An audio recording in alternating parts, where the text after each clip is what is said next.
ఆ జిల్లాలో వైసీపీ కంచుకోటును బద్దలు కొట్టామని ఆనందం ఆవిరవుతుందా? అక్కడ కూటమి నేతల మధ్య దూరం రోజురోజుకు పెరుగుతోందా? తప్పదన్నట్లు సీటిస్తే తెలుగు తమ్ముళ్ళు జీర్ణించుకోలేకపోతున్నారా?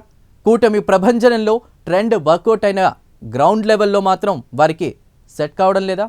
వైసీపీ అడ్డాలో పాగా వేసిన కూటమి నేతల రూట్ ఎటు? Let us watch the story.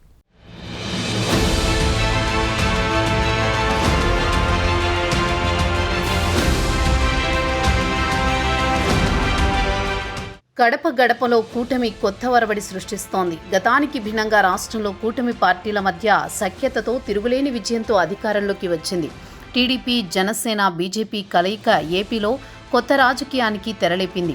రాష్ట్రంలో అభివృద్ధి దిశగా కూటమిలో అగ్రనాయకులు ముందుకు వెళుతోంటే కడప జిల్లాలో ఆ పార్టీ నాయకుల మధ్య సఖ్యత కొరవడిందనే మాట బాహాటంగానే వినిపిస్తోంది. గ్రామాల నుండి అమరావతి దాకా కూటమి ప్రభుత్వాన్ని పరుగులు పెట్టించాల్సిన కడప నేతలు ఎవరికి వారే అన్నట్లుగా ఉన్నారు. వైసీపీ అడ్డాలో పాగా వేసిన నాయకుల మధ్య సమన్వయం లేకపోవడంతో కూటమి పార్టీల క్యాడర్ డీలా పడుతోంది. కడప జిల్లా అభివృద్ధిపై ఇప్పటిదాకా ఒక్కటంటే ఒక్కసారి కూడా కూటమి పార్టీల సమీక్షా సమావేశం జరగలేదు. కూటమిలో సైలెంట్గా నడుస్తోన్న ఆధిపత్య పోరే దీనికి కారణమని చర్చ నడుస్తోంది. కడప జిల్లాలో 7 స్థానాలకు 5 చోట్ల కూటమి అభ్యర్థులు గెలుపొందారు. ఇన్ని ఏండ్ల తమ ఆధిపత్యాన్ని కూటమి గండికొట్టడంతో ఆ షాక్ నుండి ఇంకా కోలుకోలేదు ఫ్యాన్ పార్టీ. వైసీపీ అడ్డాలో కూటమి గెలుపొందడంతో మరింత బలపడాల్సిన అవసరం ఉంది. కానీ అక్కడ పరిస్థితి వేరుగా ఉంది. కూటమి అగ్రనేతల సమన్వయం లేకపోవడంతో ఎవరి దారి వారిదే అన్నట్టుగా ఉన్నారు. బీజేపీ, జనసేన జిల్లా అధ్యక్షులు లేకుండానే టీడీపీ జిల్లా నాయకులే పార్టీ కార్యక్రమాలు చేస్తున్నారు. దీంతో కూటమిలో అలజడి మొదలైంది అంటున్నారు.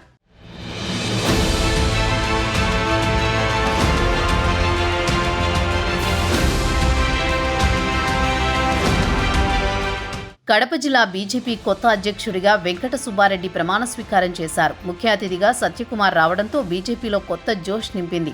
జమ్మలమడుగు ఎమ్మెల్యే ఆదినారాయణ రెడ్డి ఆధ్వర్యంలో ఈ కార్యక్రమం ఘనంగా జరగడంతో బీజేపీ శ్రేణుల మధ్య ఐక్యత కనిపించింది.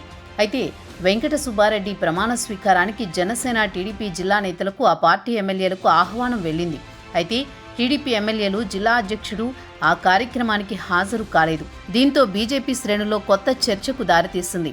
కడప జిల్లాలో కూటమి పార్టీల జిల్లా అధ్యక్షుల మధ్య సమన్వయం లేకపోవడంతో పార్టీ శ్రేణుల మధ్య అగాధం ఏర్పడేలా ఉందని అంటున్నారు. కడప జిల్లాలో బీజేపీ గత ఎన్నికల్లో తొలి విజయాన్ని అందించారు. జమ్మలమడుగు ఎమ్మెల్యే ఆదినారాయణ రెడ్డి 10 నెలల కాలంలోనే పార్టీ బలోపేతానికి దృష్టి పెట్టారు.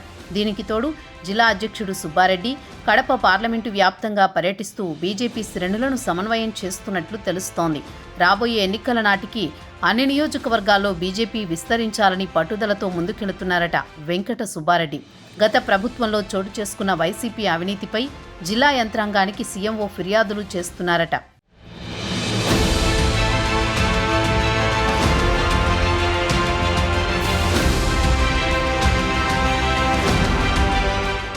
ఇక ప్రజా సమస్యలపై నిత్యం కూటమి పార్టీలతో చర్చిస్తూ అందరితో టచ్లో ఉంటున్నారు వెంకట సుబ్బారెడ్డి. అయితే టీడీపీ ఆధిక్యం ఎక్కువగా ఉండడంతో కనీసం వెంకట సుబ్బారెడ్డికి ప్రోటోకాల్ దక్కడం లేదనే టాక్ వినిపిస్తోంది. దీంతో కమలం పార్టీ శ్రేణులు చెవులు కొరుక్కుంటున్నారు. ముఖ్యమంత్రి చంద్రబాబు ఒంటిమిట్ట పర్యటనకు వచ్చిన సమయంలో బీజేపీ జిల్లా అధ్యక్షుడికి ఆహ్వానం లేదని అంటున్నారు. కడప ఎయిర్పోర్ట్లో చంద్రబాబుకు స్వాగతం పలికేందుకు ప్రోటోకాల్ ప్రకారం బీజేపీ జిల్లా అధ్యక్షుడు వెంకట సుబ్బారెడ్డికి స్థానం ఇవ్వకపోవడాన్ని పార్టీ శ్రేణులు జీర్ణించుకోలేకపోతున్నారట. బీజేపీ ఎమ్మెల్యే ఆదినారాయణ రెడ్డి, ఆ పార్టీ ఎంపీ రమేష్ నాయుడు ఒంటిమిట్ట పర్యటనలో చంద్రబాబు వెంట ఉన్నారు. కానీ కూటమిలో భాగమైన జిల్లా అధ్యక్షుడిని టీడీపీ గుర్తించకపోవడం కొత్త చర్చకు దారితీస్తోంది.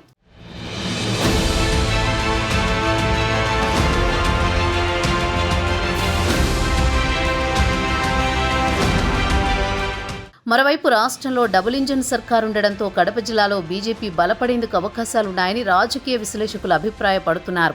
కడప జిల్లాలో సైలెంట్గా విస్తరించినందుకు కమలం పార్టీ పావులు కదుపుతోంది. ఇప్పటికే బీజేపీ జిల్లా అధ్యక్షుడి వెంకట సుబ్బారెడ్డి జిల్లా వ్యాప్తంగా పర్యటిస్తూ శ్రేణులో జోష్ నింపుతున్నారు. రాష్ట్ర స్థాయిలో 3 పార్టీల నేతల సమన్వయంతో ముందుకెళుతోంటే గ్రౌండ్ లెవెల్లో మాత్రం కూటమి పార్టీల అధ్యక్షుల మధ్య సఖ్యత లేకుండా పోయింది. కడపలో వైసీపీ ఆధిపత్యానికి గండికొట్టడంతో సక్సెస్ అయిన కూటమి పార్టీలు కలిసి అడుగులు వేయలేకపోతున్నాయి. వైఎస్ జగన్ ఇలాకాలో కూటమి బలపడాలని భావిస్తోంది. ఈ క్రమంలో కడప నేతల మధ్య సమన్వయం లేకపోవడం కూటమి పెద్దలకు తలపోటుగా మారింది. కడప నేతల మధ్య వచ్చిన సమన్వయానికి ఏం చేస్తారో మరి. దీనిపై కూటమి పెద్దల జోక్యం చేసుకోవాలని, కడప నేతలు కలిసి పనిచేసేలా చర్యలు చేపట్టాల్సిన అవసరం ఉందని అంటున్నారు.